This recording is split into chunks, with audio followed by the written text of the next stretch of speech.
Hello बच्चों, let's read the question. The question से who formulated that ontogeny recapitulates phylogeny. So question के अंदर हमसे बोला गया है कि एक बहुत फेमस हमारा फ्रेज है that is ontogeny recapitulates phylogeny. तो इस जो हमारा फ्रेज है इसको किसने फॉर्मुलेट करा था, किसने इस फ्रेज को हमें दिया था. सो क्वेश्चन स्टार्ट करते हैं. हमारा सबसे पहले हमारे क्वेश्चन को सॉल्व करने का की कॉन्सेप्ट देखेंगे. की कॉन्सेप्ट. तो क्वेश्चन को सॉल्व करने का की कॉन्सेप्ट क्या है हमारे, कि हमें इसी फ्रेज के बारे में पता होना चाहिए, right. This is not actually a phrase, आप इसको बोल सकते हैं स्टेटमेंट है जिसके ऊपर काफी टाइम तक इसके ऊपर स्टडी चली थी. सो ये क्या कहता है, it says that ontogeny recapitulates phylogeny. हमें इस फ्रेज के बारे में नॉलेज होनी चाहिए. ओके, सो क्वेश्चन स्टार्ट करते हैं. ऑन्टोजेनी का मतलब पहले समझते हैं, मतलब पहले फ्रेज का मतलब समझते हैं, फिर हम यहाँ पर डिस्कस करेंगे कि स्टेटमेंट को दिया किसने, फ्रेज को किसने दिया था. ऑन्टोजेनी का मतलब क्या होता है. ऑन्टोजेनी बेसिकली होती है कि एक ऑर्गेनिम्स के डेवलपमेंट की, जो ऑर्गेनिम्स डेवलप कर रहे हैं उसके डेवलपमेंट को हम क्या कहते हैं, उसको ऑन्टोजेनी कहते हैं. सो डेवलपमेंट ऑफ एन ऑर्गेनिज्म, ठीक है, डेवलपमेंट ऑफ एन ऑर्गेनिज्म, की एक ऑर्गेनिज्म की जो डेवलपमेंट है, जैसे वो बड़ा इन द सेंस कि उसकी जैसे एम्ब्रियोनिक डेवलपमेंट चल रही है. पहले वो क्या था, पहले वो एक सेल था, फिर एक सेल से जाइगोट बना, जाइगोट से एम्ब्रायो बना, एम्ब्रायो से फिर उसकी मॉड्यूलर स्टेज है, फिर गैस्ट्रुलर स्टेज है, फिर ब्रेस्टेड स्टेज है, फिर इसके बाद क्या हुआ, उसकी डेवलपमेंट चलती गई.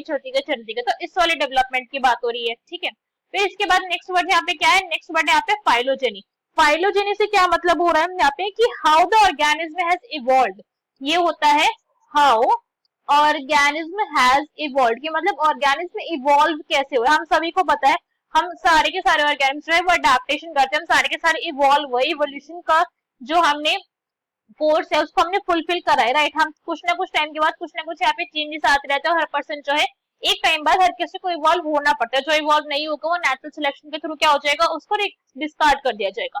सो फाइलोजेनी क्या है, फाइलोजेनी वही स्टडी है जो क्या बताती है कि एक ऑर्गेनिज्म जो है वो कैसे कर रहा है इवॉल्व, इसकी इवॉल्वमेंट कैसे है. रिकैप्सुलेट्स का मतलब क्या होता है, रिकैप्सुलेट्स का मतलब सिंपल से होते हैं रिप्रेजेंट करना, फिर आप बोल सकते हैं रिपीट करना, ठीक है, रिपीटेशन. तो ऑन्टोजेनी रिकैप्सुलेट्स फाइलोजेनी, इसका एक्चुअली में मीनिंग हम पहले समझते हैं, फिर हम इसके डेफिनेशन को लिखेंगे, समझेंगे कि इसका मतलब ये होता है कि एक्चुअली में इसका लिटरल मीनिंग है कि कैसे एक जो ऑर्गेनिज्म है जब वो डेवलप करेगा, ऑर्गेनिज्म जब वो डेवलप करेगा तो वो अपनी सारी की सारी फाइलोजेनी दिखाता हुआ डेवलप करेगा. इस पॉइंट को हम एग्जांपल के थ्रू अगर देखें तो ज्यादा अच्छे से समझ आएगा. फॉर एग्जांपल एक ह्यूमन है, ठीक है, एक ह्यूमन का एम्ब्रायो है, और हमें पता है एम्ब्रायो के टाइम पे हमारी काफी सारी स्टेजेस आती है, काफी सारी इंटरवल के बाद हम जो एक फुली डेवलप्ड 9 मंथ वाला जो है वो बेबी की प्रोडक्शन होती है. तो यहाँ पे क्या आ गया था इस स्टेटमेंट के अंदर, कि जो ह्यूमन है उसकी जो डेवलपमेंट होगी उसके अंदर क्या होगी, पहले वो छोटा सा, ऐसे आपको पता है काफी सारी स्टेजेस आती है, ऐसे हाथ बनेंगे, पैर बनेंगे, सब कुछ बनेगा बेबी का. यहाँ पे हेड की फॉर्मेशन होगी, हेड की मूवमेंट होगी, सब कुछ बनेगा, राइट. तो यहाँ पे इतनी सारी की सारी स्टेजेस आएंगी, इन स्टेजेस के अंदर क्या होगी, इवोल्यूशन भी आपको रिप्रेजेंट करी जाएगी, ठीक है. आप इसके अंदर इवोल्यूशन को भी देख सकते हो. कैसे देख सकते हो, इसके एक प्रॉपर डायग्राम देखते हैं. तो यहाँ पे हमारा डायग्राम देख सकते हैं, जो एक परफेक्ट एग्जाम्पल, एक परफेक्ट डायग्राम है स्टेटमेंट को हमारे समझने के लिए. तो यहाँ पे अगर आप देखोगे ह्यूमन है, हमारे इंटरेस्ट में मेनली ह्यूमंस होता है. तो अगर आप ह्यूमन का यहाँ पे एम्ब्रायो के स्टेज देखोगे और बाकी जितने भी आपके एनिमल्स हैं उनके एम्ब्रायो के स्टेज देखोगे, तो क्या दिख रहा है आपको, कुछ डिफरेंस दिख ही नहीं रहा इनमें, है ना. डिफरेंस दिख रहा है कोई ज्यादा. अगर कलर आपको यहाँ से हटा दिया जाए, सबको ब्लैक एंड व्हाइट कर दिया, तो आप डिफरेंस है तो बता भी नहीं पाओगे देख के. तो यही जो स्टेटमेंट है एक्चुअली रिप्रेजेंट कर रही है ऑन्टोजेनी रिकैप्सुलेट्स फाइलोजेनी, कि यहाँ पे जब एक ऑर्गेनिज्म डेवलप हो रहा है तो जिन जिन ऑर्गेनिज्म के थ्रू वो डेवलप होकर इवॉल्व होकर आए, वो सारी की सारी स्टेजेस ह्यूमन की डेवलपमेंट के टाइम पे क्या हो रही है, रिपीट हो रही है. यहाँ पे अगर हम ह्यूमन की जो अगर डेवलपिंग एम्ब्रायो वाली अगर आप स्टेज देखोगे, ये क्या है, इसकी ह्यूमन की डेवलपिंग स्टेज है, right. This is basically in the embryo stage. Embryo stage जो है वो अपने आप में क्या कर रही है, वो डेवलप होती हुई आ रही है, उसका पूरा का पूरा डेवलपमेंट होगा. उसके बाद यहाँ पे क्या होगा, फुली डेवलप्ड ऑर्गेनिज्म जो है वो बर्थ होगा.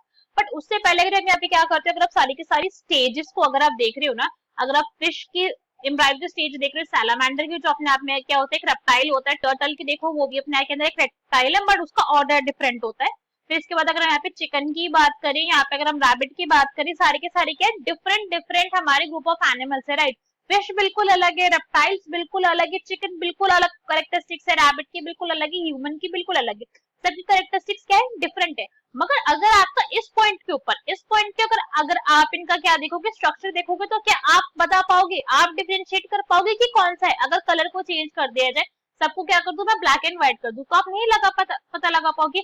ऐसे क्यों हो रहा है? बिकॉज हम ऐसा क्या मान के चलते हैं, एक्चुअली में ये बोला गया है, यही जो है हमारी थ्योरी प्रपोज करती है कि अल्टीमेटली ये माना गया है इन सबका जितने भी ऑर्गेनिज्म आज तक हमारे अर्थ के ऊपर प्रेजेंट है, जिससे भी वो ओरिजिनेट हुआ, उन सबका क्या था, एक कॉमन एंसेस्टर था। तो यहाँ पे क्या था, वन कॉमन एंसेस्टर, की कोई एक कॉमन एंसेस्टर प्रेजेंट था पहले, ठीक है, जिसके अंदर से क्या हुआ, जिसके अंदर से डाइवर्सिफिकेशन हुई, फिश बने, रेप्टाइल्स बनी, चिकन बना, रैबिट बना, ह्यूमन बना, जिसके बाद क्या हुआ, डाइवर्सिफिकेशन हमारा स्टार्ट होता चला गया।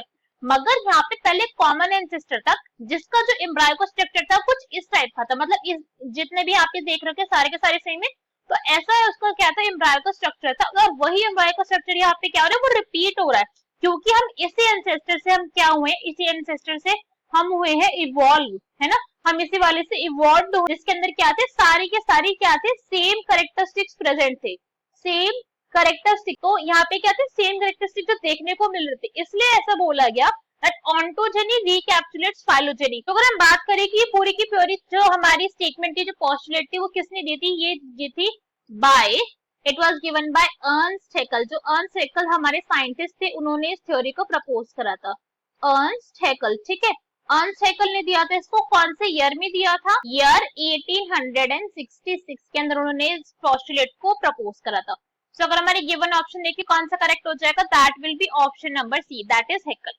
सो बाकी के ऑप्शन देखते हैं, बाकी के क्यों इनकरेक्ट है। ए में हमें गिवन है डार्विन, तो डार्विन क्या हो गया हमारा, इनकरेक्ट हो गया। अगर हम जितने भी साइंटिस्ट यहाँ पे प्रेजेंट है, अगर हम सब साइंटिस्ट की बात करें, अगर हम डार्विन की बात करें, वीजमैन की बात करें, लेमार्क की बात करें, तो सारे के सारे ऑप्शन हमारे क्या है, गलत है, बिकॉज इन्होंने अपनी अपनी फील्ड के अंदर खुद बहुत सारा काम किया, काफी सारी कॉन्ट्रीब्यूशन दी, मगर ये स्टेटमेंट से, इस फ्रेज से इनका कोई भी लिंक नहीं था। जो डार्विन थे, उन्होंने क्या करी थी, अपनी मेजर ऑफ द स्टडी उनके नेचुरल सिलेक्शन के ऊपर बेस्ड थी, राइट, उन्होंने नेचुरल सिलेक्शन के ऊपर अपनी थ्योरी दी थी। जो वीजमैन थे, उन्होंने क्या करा था कि एक्सपेरिमेंट कंडक्ट करा था, जिससे उन्होंने क्या करा था, एक्वायर्ड कैरेक्टर्स की थ्योरी को क्या करा था, डिस्पोज करा था, एक्वायर्ड कैरेक्टरिस्टिक्स की थ्योरी को क्या करा था, उन्होंने डिपोज करा था, उन्होंने उसको नलिफाई करा था कि एक्वायर्ड कैरेक्टरिस्टिक जो थे वो पास ऑन नहीं हो सकते, और यही theory acquired characteristics pass on होते वो किसने दी थी, वो लेमार्क ने दी थी, राइट। सो क्वेश्चन का करेक्ट आंसर क्या हो जाएगा हमारा, that will be C, that is Haeckel. I hope you understood the explanation well. Best of luck. Thank you.